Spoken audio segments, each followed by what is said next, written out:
તો મિત્રો અત્યારે સૌથી પહેલાં વાત કરવામાં આવે તો મહાવીરસિંહ સિંધવનું અવસાન થયું ભાઈ, અને ત્યારબાદ આજે મોટા મોટા કલાકારો પણ એમના બેસણાની અંદર આવ્યા. હવે તમને ખબર હશે મિત્રો કે મહાવીરસિંહ ભાઈ સિંધવ કે જેમને મિત્રો ત્રીજા કે ચોથા માળેથી કૂદકું માર્યું હતું અને સાહેબ શીખ નીચે સુધી પટકાણા, છતાંય મિત્રો એક લોહીનું ટીપું પણ નહોતું આવ્યું. તમે જુઓ તો ખરી મિત્રો, એક લોહીનું ટીપું પણ ન આવ્યું. એટલે ક્યાંક ને ક્યાંક પોલીસે ગુનો નોંધીને વધારે તપાસ હાથ ધરી કે શું ખરેખર ભાઈએ આત્મહત્યા કરી કે પછી મિત્રો શું ભાઈની હત્યા કરી નાખવામાં આવી. એને લઈને પોલીસ અત્યારે ઊંડાણપૂર્વક તપાસ કરી રહી છે. પણ અત્યારે વાત કરવામાં આવે તો આજે એમનું બેસણું રાખવામાં આવ્યું ને એમના બેસણાની અંદર સાહેબ તમે તમારી આંખોથી જુઓ કે કેટલા બધા કલાકારો આવી ગયા. જી હા મિત્રો, એટલા બધા કલાકારો આવી ગયા જેટલા કલાકારો આપણે વિચાર્યા હતા.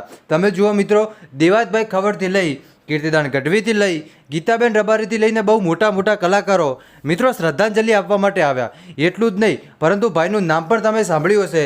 અને ડાયરાની અંદર તો સાહેબ કરોડો રૂપિયા ઉડાડતા આ ભાઈને તમે એકવાર ચોક્કસપણે જોયા હશે. તમે કોઈ પણ દિશામાં ગયા હશો અથવા તમે કોઈ પણ ડાયરાની અંદર ગયા હશો તો મિત્રો મહાવીરસિંહ ભાઈનું નામ તમે કોઈ પણ કલાકારના ડાયરાની અંદર સાંભળ્યું હશે.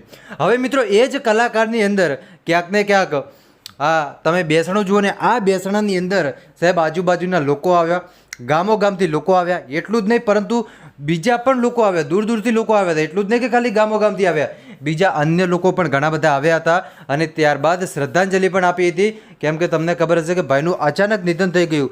એના લગભગ 2 કે 3 દાડા પહેલાં જ જે આપણા ડાયરાના કલાકાર ગણાતા એવા દેવાજભાઈ ખબર કે એમના ડાયરાની અંદર પણ એમને કરોડો રૂપિયા ઉડાડ્યા હતા. અને અચાનક ભાઈનું અવસાન થયું તો બધા લોકોના હોશ ઉડી ગયા કે ભાઈ આ શું અવસાન થયું, ત્રીજા માળેથી પટકાણા, છતાં એક લોહીનું ટીપું પણ ન આવી. તમે જુઓ તો ખરી સાહેબ. એટલે હવે મિત્રો પોલીસે ગુનો નોંધી વધારે તપાસ હાથ ધરી છે. બાકી તમે શું કહેશો કમેન્ટ કરીને જરૂર બતાવજો.